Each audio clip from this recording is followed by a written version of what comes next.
현실 나와주세요.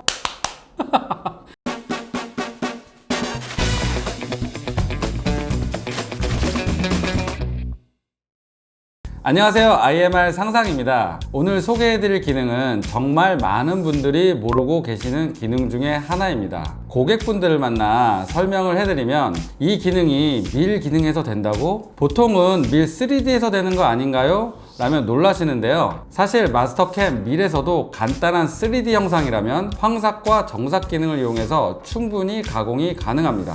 물론 밀 3D에 모든 기능이 있는 건 아닙니다. 하지만 다중공면 황삭 포켓과 평행가공 정삭 기능을 이용하면 간단한 3D 영상도 충분히 활용이 가능합니다. 그리고 오늘부터는 IMR 엔지니어도 자주 만나뵐 예정입니다. 오늘 처음 소개해드릴 엔지니어는 활동명이 현실이라고 합니다. 저는 상상, 이분은 현실입니다. 그야말로 상상을 현실로 만들어주는 엔지니어죠. 오늘은 현실이 실제 예제를 통해서 이 기능을 쉽고 자세하게 설명드리도록 하겠습니다. 자, 그러면 지금부터 시작해 보도록 하겠습니다. 현실 나와주세요. 안녕하세요, IMR 현실입니다. 제가 오늘 소개해드릴 기능은 3D 툴패스에 대한 기능을 설명드릴 건데요. 2D 모듈을 보통 구매를 많이 하시게 되는데 2D 모듈에도 3D 복합 공면을 가공할 수 있는 툴패스들이 있어서 소개를 해드리려고 합니다. 네, 그러면 마스터캠 2026 버전을 제가 실행을 해볼 건데요. 지금 2D 모듈을 구매하셨을 때 그 모듈로 제가 변환해서 실행을 하겠습니다. 마스터캠 2D 26 버전으로 실행을 할 거고요. 네, 마스터캠 2026 버전을 제가 불러왔고, 오늘 제가 설명드릴 모델링을 불러오겠습니다. 네, 이 모델링을 가지고 할 건데요. 이 모델링을 좀 살펴보면 이쪽에 알 부분도 좀 많이 잡혀 있고요. 보시면 여기 측벽에도 보면 이런 경사가 들어가 있죠. 여기도 경사고, 이 바닥도 보시면 이렇게 경사가 들어가 있습니다. 정면에서 한번 볼까요? 보시면 바닥도 경사가 들어가 있고 측벽에도 경사가 들어가 있습니다. 이 모델링을 제가 2D 모듈로 가공을 해보겠습니다. 우선 시작하기 전에 원점을 좀 옮겨 주겠습니다. 와이프램에서 바운딩 박스 실행하신 다음에 모델링을 선택을 하겠습니다. 선택을 해보면 요거를 제가 원점을 옮기기 위해서 잡은 건데, 여기 기능에는 요 사이즈가 몇인지도 볼 수 있습니다. 지금 보면은 X가 557 정도 잡혀 있고 Y가 273, Z가 120 정도 잡혀 있네요. 확인을 해주고 이동 탭에 가셔서 원점으로 이동 기능 실행하겠습니다. 자, 원점을 저는 좌측 상단으로 잡을게요. 원점으로 옮겨주시고 색상 복귀 한번 하겠습니다. 그 다음에 공작물 설정을 해야죠. 공작물 설정 해보겠습니다. 공작물 설정 누르고 사각형 공작물 생성 그냥 써가지고 드래그 하겠습니다. 공작물 잡아주고 이제 툴패스를 내볼 건데요. 우선 가공 경로 탭으로 넘어가셔가지고 3D 가공 경로 갤러리를 확장을 해보겠습니다. 보시면 상단에는 황삭이 있고 하단에는 정삭이 있죠. 여기 보시면 황삭도 종류가 많은데 사실 2D 모듈에서 이 복합 공면을 사용할 수 있는 툴패스는 황삭에서 두 가지가 있습니다. 이 다중공면 포켓이 있고요. 요 최적화 황삭도 사용하실 수는 있어요. 요거는 마스터캠 2022 버전부터 그 위에 상위 버전은 2D 모듈에서도 사용할 수 있게 됐습니다. 21 버전부터는 3D에서만 사용할 수 있었어요. 모듈을 가지고 계셔야. 오늘은 다중공면 포켓으로 사용해 보겠습니다. 다중공면 포켓 툴패스 실행하고요. 전체 모델 선택하시고 그 다음에 공구 중심 영역 선택해 주겠습니다. 이 공구 중심 영역은 쉽게 말해서 이 공구의 중심을 어디까지 두고 가공을 하겠냐 라고 선택을 해주는 거예요.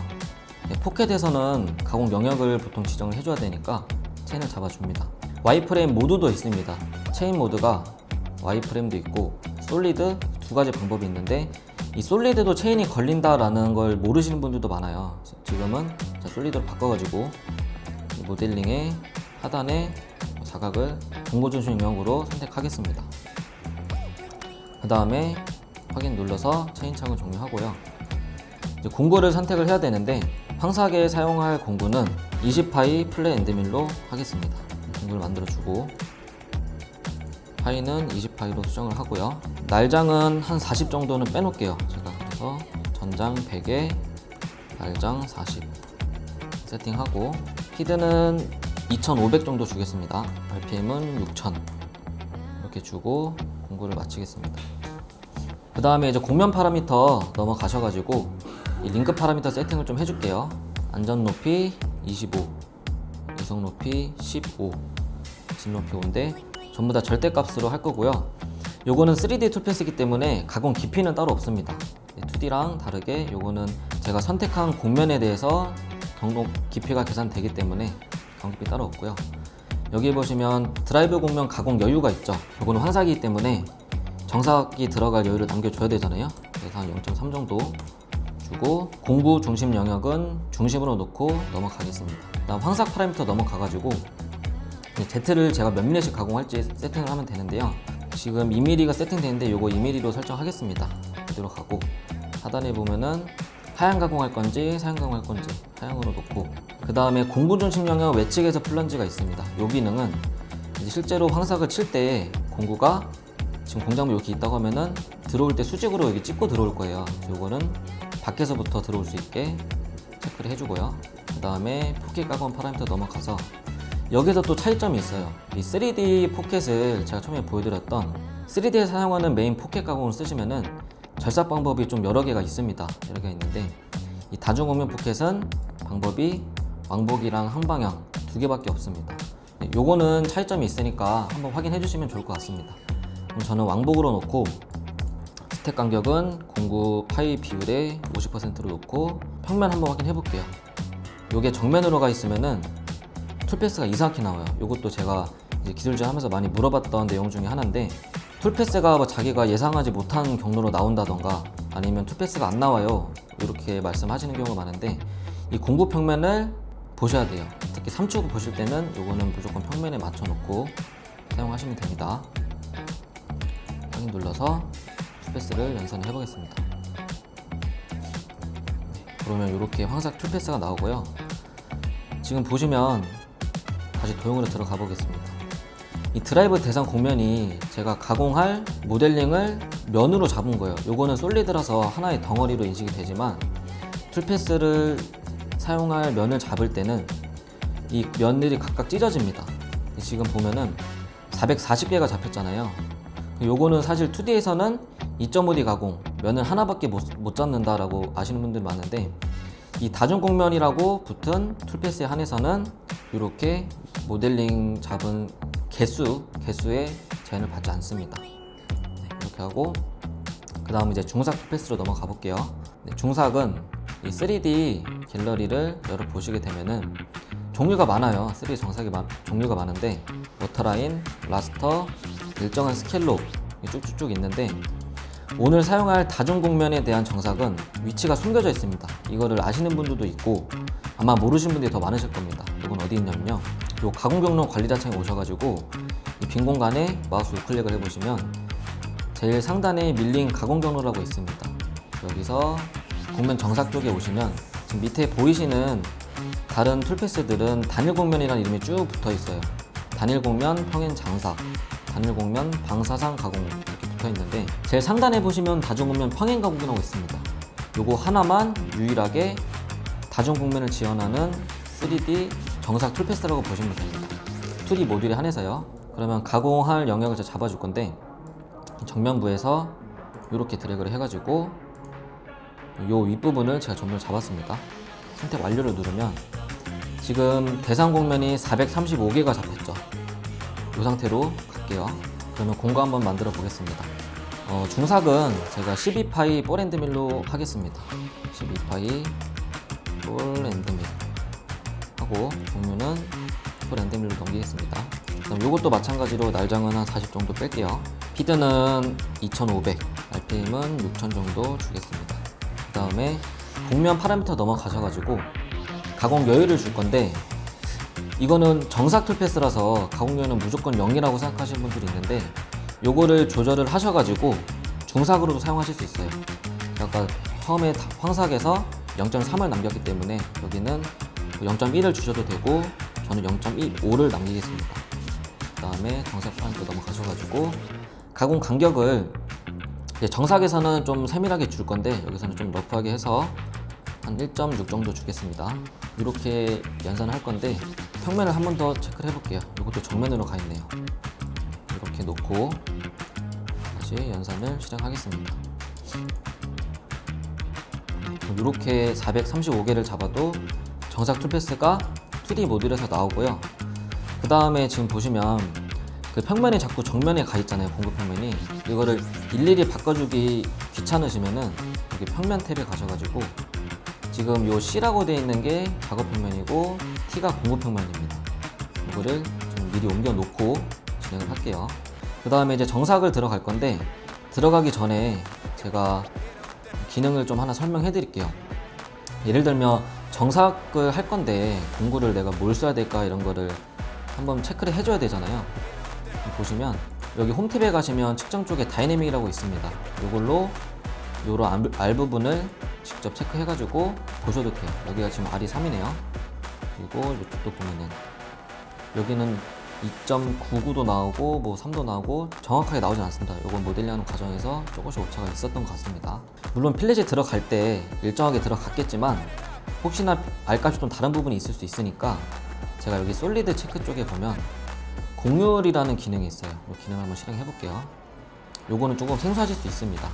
어떻게 쓰냐면요, 여기에다가 R값을 제가 넣어줄 거예요. 예를 들어 유가를 넣고 요거를 쟁성을 해보면은 화면에 이런 식으로 색깔이 바뀌어요. 색깔이 바뀌는데 제가 봐야 될 거는 사실 내측 R이에요. 요 바깥 거는 상관이 없고 요 내측 R 부분을 가공을 해야 되는데 내가 유가를 줬을 때 요것보다 작을 경우에는 빨간색으로 표시되게 해놨습니다.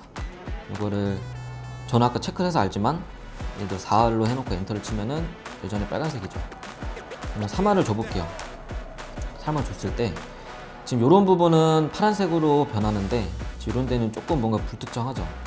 그러니까 조금씩 오차가 있어서 그런 겁니다. 이거는 제가 2.99 줘볼게요. 그러면 이 안쪽이나 요 밑에나 이쪽이나 R이 다 파란색으로 바뀌었죠. 그러니까 요 R보다는 작다는 겁니다. 그러니까 요건 3R 정도가 다 들어간다라고 생각을 해주시면 될 것 같아요. 이 상태에서 체크는 다 끝났으니 이제 정삭을 들어갈 건데 정삭은 사실 여기 중삭 툴패스를 복사하셔가지고 공구 바꾸고 여유값 빼주고 스택 간격만 좀 세밀하게 주면 돼요. 똑같은 정삭이지만 요거는 여유를 줘서 좀 러프하게 준 거고 요 3번은 복사를 하셔가지고 정삭에 사용할 공구로 바꿔줍니다. 정삭은 여기 R이 3이었으니까 6파이 뽀랜드밀로 하겠습니다. 뽀랜드밀로 해서 종류를 뽀랜드로 바꿔주고 다음 눌러서 지름을 6파이로 수정을 합니다. 요것도 날장을 40 정도는 빼볼게요. 그 다음에 피드는 한 2000 정도 주겠습니다. 좀 낮춰서. RPM은 똑같이 6000으로 들어가고요. 곡면 파라미터 가셔가지고 가공 여유는 제로로 빼주겠습니다. 그 다음에 평행 정삭 파라미터 가서 가공 간격을 0.3으로 수정을 하겠습니다. 그 다음에 아까처럼 똑같이 평면을 제가 체크를 해볼 건데 요번에는 제대로 와 있죠. 왜냐하면은 제가 아까 요 평면에서 미리 수정을 해놨기 때문에 이렇게 들어옵니다. 이 상태에서 확인을 눌러서 재생성을 해볼게요. 네, 이렇게 툴패스가 나오고요. 그러니까 이런 형상을 2D에서 2D는 2.5D니까 한국면 해가지고 그 생각을 가지고 보시면은 아 이거는 3D 있어야겠는데 이렇게 생각하실 수 있어요. 이 정도는 2D에서도 가능합니다. 이 전체 작업을 이제 모의 가공을 해볼 건데 하기 전에 한 번 더 공작물 설정 체크를 해볼게요. 처음에 잡았지만 그래도 저는 모의 가공 하기 전에 한 번 더 체크를 합니다. 네, 알맞게 잡혀 있고요. 모의 가공 해보겠습니다. 저는 기본적으로 설정을 정지 조건을 걸어요. 이거는 이제 작업 변경마다 이 모의 가공을 스탑시키거나 아니면은 툴체인지가 할 때마다 이렇게 체크해서 사용하실 수 있고 저는 작업 변경으로 해놓고 요거를 활성화를 하시려면 정지 조건을 눌러주셔서 이렇게 색상을 채워주셔야 됩니다. 이 상태가 활성화된 거고 또 한 가지 모의 가공 탭에 넘어가시면 색상 루프라는 게 있습니다. 이것도 마찬가지로 뭐 작업이 바뀌었을 때 아니면 공구가 바뀌었을 때 이런 기준을 가지고 색상을 바꿀 수가 있습니다. 이것도 마찬가지로 이거를 끄시면 색상 루프가 꺼져 있는 거고 이거를 켜주겠습니다. 이 상태로 시뮬레이션을 돌려볼게요. 입시로 놓고 속도는 한 조금 빠르게 해놓고 수정해보겠습니다. 네, 그럼 이렇게 황삭이 끝났습니다. 지금 황삭이 끝나고 나서 시멘이 멈췄죠. 요거는 제가 정지 조건을 걸어놨기 때문에 이렇게 들어가는 거고요. 그다음에 중삭 들어갈 때는 이런 식으로 제가 색상 루프를 켜놨기 때문에 작업별로 이렇게 색상이 바뀌는 겁니다. 이렇게 중삭이 끝났고 시멘도 멈췄죠. 보시면 안쪽에 내치갈이 3알이었기 때문에 12파이로는 가공이 안 되겠죠. 이렇게 중삭을 끝내고 그 다음에 정삭 들어갑니다. 6파이로 보시면 이쪽에 내치갈도 잘 처리가 되죠. 요거를 한 번에 그냥 황삭하고 정삭을 하고 싶으시다 하시면은 6파이 쓰셔서 한 번에 하셔도 되지만 이 가공 소재에 따라서 중삭이 들어가야 되는 경우에는 정삭 툴패스를 가공 여유를 주고 좀 러프하게 해서 한번 중삭을 쳐주시는 것도 좋습니다. 이렇게 가공이 끝났고요. 보시면 이렇게 모델링 형상 자체가 이렇게 복합적으로 들어가 있고 이렇게 알 부분도 다 들어가 있고 경사도 들어가 있고 이런 거는 3D로 가공을 해야 되지 않나 라고 생각하시는 분들이 있는데 2D 모듈에서도 이렇게 가공이 가능하다는 것을 제가 보여드렸고요. 하지만 이 형상이 복잡해지거나 어려워지게 되면은 그때는 3D 모듈을 구매하셔야 됩니다. 비교적 완만한 형상에 한해서는 이런 식으로 가공이 가능하다라는 점을 보여드렸습니다. 네, 오늘은 제가 2D 모듈에서 사용할 수 있는 복합 곡면, 다중 곡면, 황삭, 정삭에 대한 툴패스를 설명을 드렸고요. 앞으로 마스터캠 기능들에 대한 설명은 제가 이렇게 영상으로 올릴 거고요. 현장에서 잘 모르시거나 어려웠던 부분들은 제가 연구를 해서 올리도록 하겠습니다. 구독과 좋아요 부탁드리겠습니다. 감사합니다.